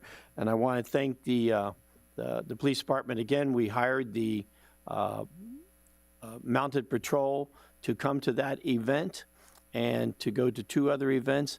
And I have to tell you that one of the best PR items that we have to build community relations between the police department and the community, the number of people that are encouraged to just walk up and they want to touch a horse, and they're engaging with the mounted patrol sergeant and the officers and have a great community rapport. That's more effective than almost anything we can do as far as police relations go. Most people aren't going to walk up to a police officer sitting in a police car. They might walk up to a K9 dog if it's doing a demonstration or so forth. But a horse really draws the community's attention to it, and it's such a good. First of all, it's a good crime fighting patrol to have, but it's also a community building. And I think that it was one of the smartest things we ever did to bring this, and thank the council for always funding it, and hopefully we'll keep it around for many, many more years to go. The Oktoberfest that the city participated in at the Czech Club was very successful this past weekend, and the weather was perfect. Madam Manager, just have a question for November 1st. There's a lot of concern that the SNAP program won't be funded from the federal government.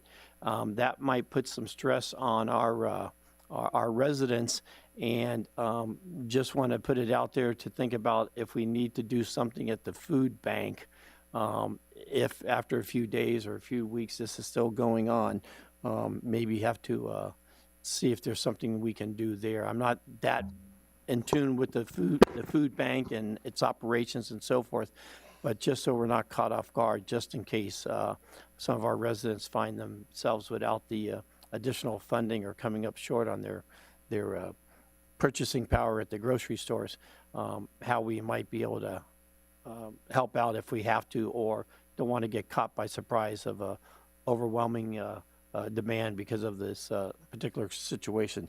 Other than that, thank the everybody involved in all the events that went on this weekend. Thank you, Councilwoman. Thank you. Good evening, everyone. I'd like to thank everyone that helped to make Government Week such a great success.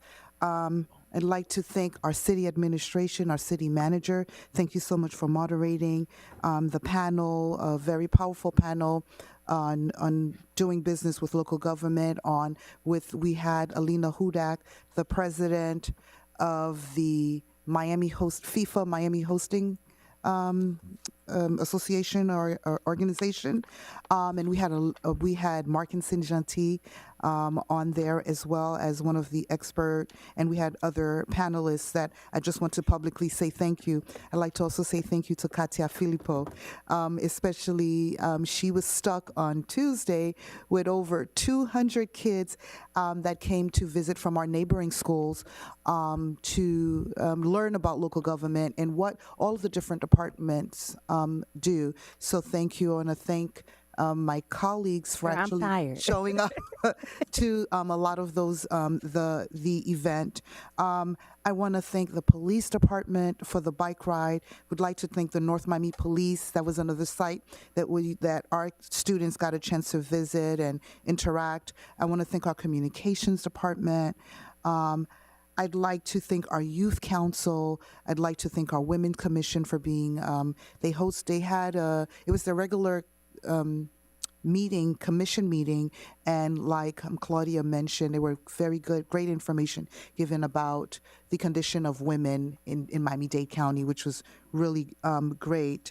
But this week could not be possible without a great team. So I'd like to publicly thank Gerdija Nezier. I'd like to thank Bertouv Nagrimad and Wole Nonom for really, I think we had over 20 activities for the entire week. I want to thank my colleagues. All of you came to the meet. Your local elected officials. I want to thank all of the state representatives that represented us. They were all present. I want to give a good shout out to, we had school member there, our queen. Give a shout out to our Commissioner Marlene Bastien. She was there. And more importantly, residents. Thank you. Residents actually in our cities came out, and a special love for District 3, of course. So thank you so much for coming, for supporting. And that's all I have to say for this evening. Just for any other announcements, just go to northmiamifl.gov/celebrate so you can see all the other activity, or just follow me on social media. Thank you so kindly. Thank you, Councilwoman. It wasn't said earlier because we're still planning, but my office will be putting on a pumpkin patch on Saturday, November 8th at Alfred Besaid Park in North Miami. We're partnering with Tiny Farm in Homestead, so they're bringing their mobile pumpkin patch. So if you'd like to come over with your family, take photos, there'll be little giveaways and so forth, and photo op areas for you to take photos with your little ones.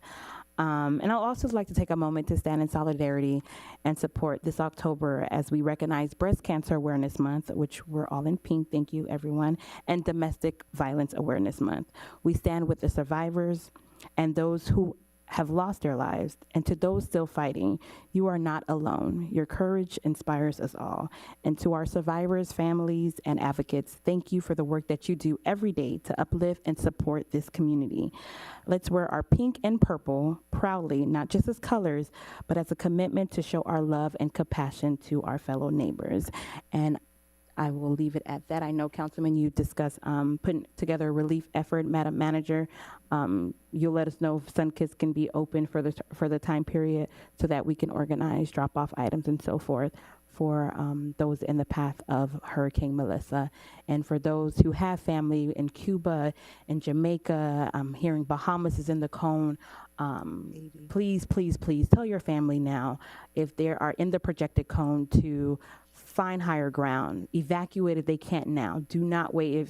I think it's kind of too late for Cuba, but for Bahamas and other areas to evacuate, to make sure that they have a safety plan, that they have solar panel radios and dry canned food and water, because it'll probably be days before the rescue mission can get to certain folks. So I know here in North Miami, we stand ready to help. And with that, I'll motion to adjourn. Second. Time is 9:06 p.m. And congratulations, Dr. Staff. Oh, thank you.